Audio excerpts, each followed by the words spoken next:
నమస్తే అండి, నేను రజాక్. టాలీవుడ్లో ఒక కథ నడుస్తూ ఉందన్నమాట. ఇప్పుడు అందరూ కూడా ఒకటే దాని గురించి మాట్లాడుకుంటున్నారు. ఏమంటే జానీ మాస్టర్ గెలుపు చూసి ఒక హీరో షాక్ అయ్యాడంట. ఎందుకంటే ఎక్స్పెక్ట్ చేయలేదట. మీ అందరికి కూడా తెలిసే ఉంటుంది. జానీ మాస్టర్కి సంబంధించి కేసు పెట్టే క్రమంలో ఎవరెవరి దగ్గర ఎక్కడెక్కడి దగ్గర ఏ హీరో దీనికి ఆ టైంలో అనుకున్నాడు, ఎవరు నడిపించినారు, ఏం కథ నడిచిందని చెప్పేసి రకరకాల పుకార్లు అయితే షికార్లు చేసినాయి కదా. సో ఆ హీరోనే ఇప్పుడు జానీ మాస్టర్కి ఇలా గెలవడంతో ఒక్కసారిగా అంతా కూడా అవాక్ అయినట్లుగా వార్త యొక్క సారాంశం. సో ఆ హీరో ఎవరంటే నేను ప్రత్యేకంగా నా నోరు తెరిచి చెప్పాల్సినంత అవసరం అయితే లేదు. ఎందుకంటే మీ అందరికి కూడా తెలిసినటువంటి హీరోనే, ఆ గొప్ప హీరో. మరీ ముఖ్యంగా ఆ టైంలోనే జానీ మాస్టర్కి కూడా నేషనల్ వైడ్ ఒక అవార్డు రావడం అయితే జరిగింది. సో దాన్ని కూడా క్యాన్సిల్ చేసిన తర్వాత ఆ వ్యక్తి చాలా హ్యాపీగా ఫీల్ అయినాడు. జానీ మాస్టర్ కూడా ఒక సందర్భంలో చెప్పినాడు అనమాట. సదరు వ్యక్తి గురించి డైరెక్ట్గా పెద్ద స్పందించకపోయినా ఇండైరెక్ట్గా ఎవరెవరు ఉన్నారనేది. బట్ ఇప్పుడు వచ్చేసి ఆ వ్యక్తి చాలా అన్హ్యాపీగా ఉన్నట్టు, ఆ సదరు యాక్టర్ సదరు హీరో అన్హ్యాపీగా ఉన్నట్లయితే ఆ వార్త యొక్క సారాంశం.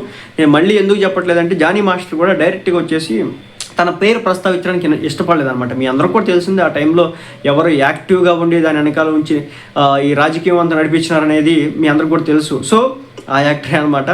మరి మళ్ళీ ఏమన్నా కుట్రలు కుతంత్రాలు లేదంటే కుయుక్తులు ఏమన్నా పన్నుతాడా అనేది కూడా చూస్తూ ఉన్నారు. ముఖ్యంగా ఇండస్ట్రీలో కొన్ని టాక్లు అయితే నడుస్తూ ఉంటాయి అనమాట. ఇలాంటి సందర్భాల్లోనే జానీ మాస్టర్ ఇంత వర్స్ట్ సిచ్యువేషన్ ఫేస్ చేసినాడు. సమాజం దగ్గర నుంచి కూడా చాలా నెగిటివిటీని మూటగట్టుకున్నాడు. సినిమా ఇండస్ట్రీ దగ్గర నుంచి కూడా ఆ టైంలో కొంతమంది పెద్ద మొత్తాయిలంతా కూడా బయటకు వచ్చి ప్రెస్ క్లబ్లో ప్రెస్ మీట్లు పెట్టినారు. ఇంకా ఒక ప్రొడ్యూసర్గా చెప్పుకునేటటువంటి ఒక మహానుభావుడు అయితే ఒక 4 రాళ్ళు నేను ఎక్కువ చదివాను, జానీ మాస్టర్ లాంటి కంప్లీట్ ఇంకా చంపేయాలి, ఉరిశిక్షలు వేయాలని చెప్పేసి మాట్లాడాడు. మరి వాళ్ళంతా కూడా ఈ రోజున ఎక్కడ వేసినావు అంటే వేసిన కాడ ఉన్నా అన్నారు. సో వాళ్ళ బతుకు అట్టాగే తయారైంది, వాళ్ళు అట్టాగే పోతా ఉన్నారు. కానీ జానీ మాస్టర్ ఎదిగాడు. జానీ మాస్టర్ ఎదుగుదలలో కీ రోల్ ప్లే చేసినటువంటి వ్యక్తి మన రామ్ చరణ్ గారు. గుర్తుపెట్టుకోండి, కష్టకాలంలో మనకి ఎవరైతే అండగా నిలబడ్డాడో అతనే మన మిత్రుడు. ఇబ్బందులు పడుతున్నప్పుడు ఎవరైతే మనకు అండగా నిలబడ్డాడో అతనే మన మిత్రుడు. రామ్ చరణ్ జానీ మాస్టర్కి ఆ టైంలో అండగా నిలబడ్డాడు, సపోర్ట్ చేసినాడు.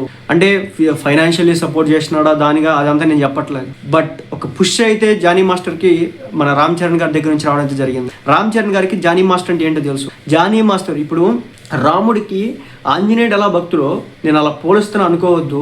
మెగా ఫ్యామిలీకి జానీ మాస్టర్ అనేవాడు అలాంటి భక్తుడు అనమాట. అంత భక్తుడు, ప్రేమ చచ్చిపోతాడు.